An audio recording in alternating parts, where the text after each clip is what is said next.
Good evening, Greg. I thought that I'd try this out. So this is my response to your message that you sent, I guess, about a week ago, trying to do an ongoing conversation on the Feynman lectures. I thought we'd try this out, doing sort of video message exchanges on YouTube, just to see whether or not it was something that worked for us. I've got my cup of tea. I've got my Kindle with Feynman's lectures uh, loaded onto it, and I think that we're ready to start our discussion. So let me start just by responding to your comments.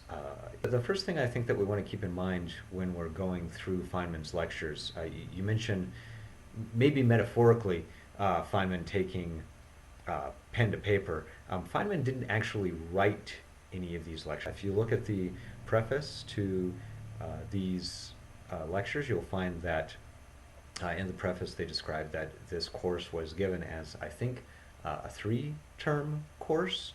And he stood up. I mean, presumably he had some lecture notes, but he stood up and gave these lectures. The figures are copies of what he drew on the blackboard, and the lectures were, the audio of the lectures were recorded and then transcribed and edited for ease of reading. But when you're reading these lectures, it's, I think, important to keep in mind that this is not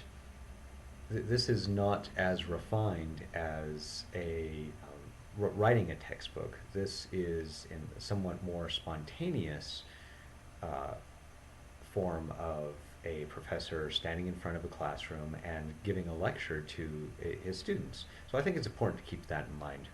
So then I also wanted to respond to, I think it was probably your first comment. I'm just trying to go in order. So your first comment was regarding sort of the breadth of knowledge that Feynman had when he was giving these lectures, because the topic, particularly in chapter 3, spans far beyond physics. It goes from physics to chemistry, psychology, geography, so a wide range of different topics. And I agree with you. It is important that as scientists, that we have more than just our particular field in mind, that we're actively seeking out information about other fields. I think you're right. Feynman was an extremely curious person. If you look at some of the other books that were written about him, or interviews that were transcribed into a book, he describes himself and the things that he did is just a wide range of things. He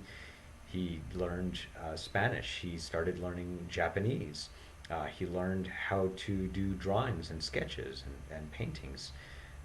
He dabbled in psychology, and actually he had, if you look at some of his other works, he had a little bit of a disdain for psychology. So he looked at a lot of different things and was a very curious person. And I think that was a a strength of his, as you point out. So in your message, you went back to chapters 1 and 2, and I decided to start out with chapter 3 because I thought that chapters 1 and 2 might be a little bit too basic for something that might interest you. In chapter 1, his statement that the idea that atoms make up uh, all matter, that they are the fundamental constituents of matter, the idea that everything that we interact with on a day-to-day basis is made up of small particles that are of a limited number of types, is an extremely important idea, and you can make a lot of headway with just that idea. And uh, it was an important development in the history of science. You go a little bit farther and start asking questions about topics that unfortunately I'm not that knowledgeable about. The idea of uh, how other forces are handled in modern physics. And what little I understand about the mathematical description of the electromagnetic force, the strong force, and the weak force is that is that they're described by quantum field theory. And this, unfortunately, is a topic that, I mean, I know the name, but that's about it, that we're describing these forces by fields. So, regarding my understanding of how the particle description of these forces, virtual photons interacting with particles, gluons, and I think the W boson carries weak force. I think that's the force carrier in the standard model.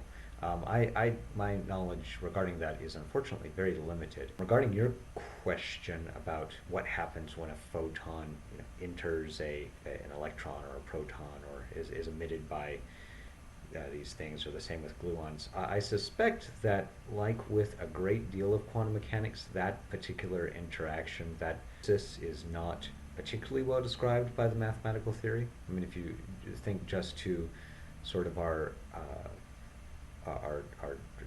elementary quantum mechanics, that without electrodynamics and this, but just vanilla quantum mechanics, we don't even really have a good understanding of wave function collapse, which is an extremely important phenomena in the theory.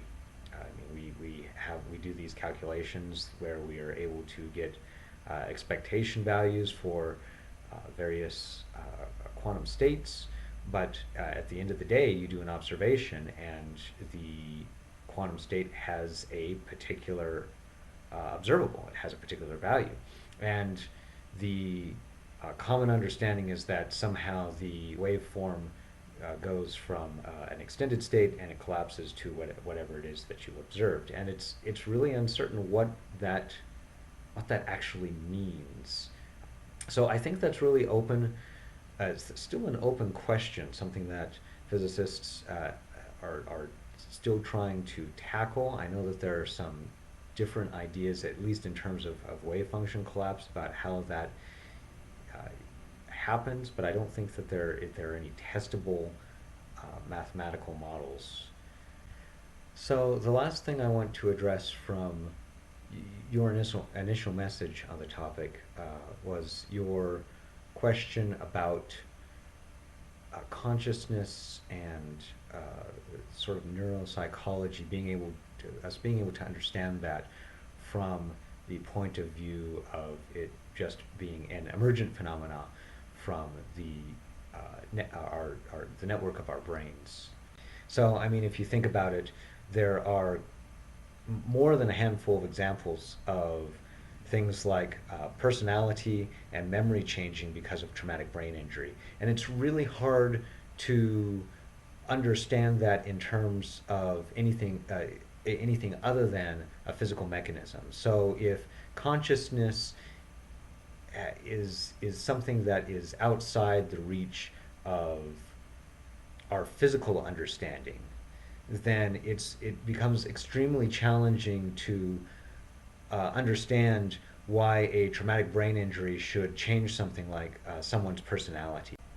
And in recent years, we've also had the rise of these neural networks where computer learning has been inspired by what we think might be a very naive model of how the brain functions.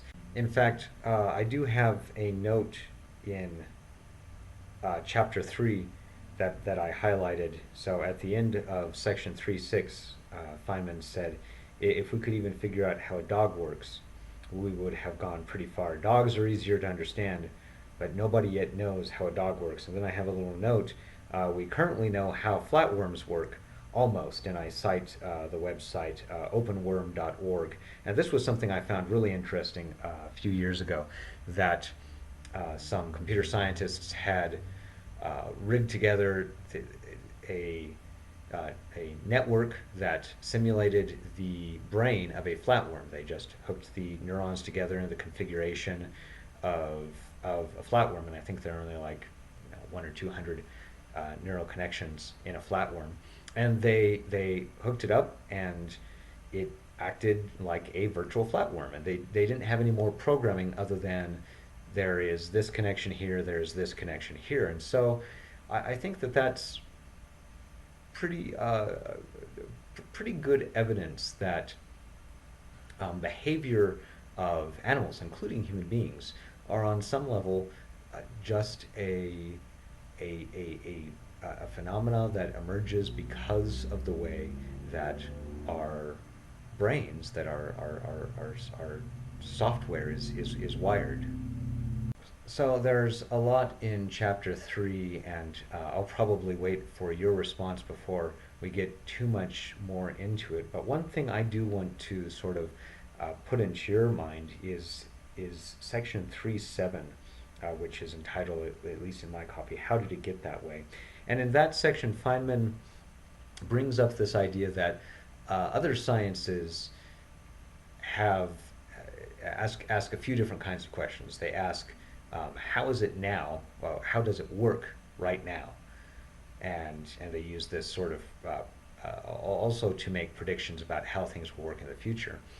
And most other science fields have an aspect of asking, how did it get this way?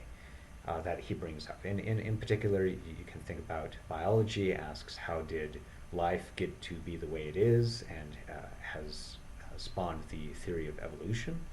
Um, Geology asks, for the for the most part, I think most of the study of geology is asking the question, how did the Earth get this way? And then using that information to perhaps understand how it's going to evolve in the future. So Feynman contends that at this stage in physics, we don't ask the question, how did it get this way? How did we come to have these laws of physics? And he points out that currently our understanding is that the laws of physics do not change, that they're static in space, that they're static in time, and that they're homogeneous in space. And that's the way we think it is.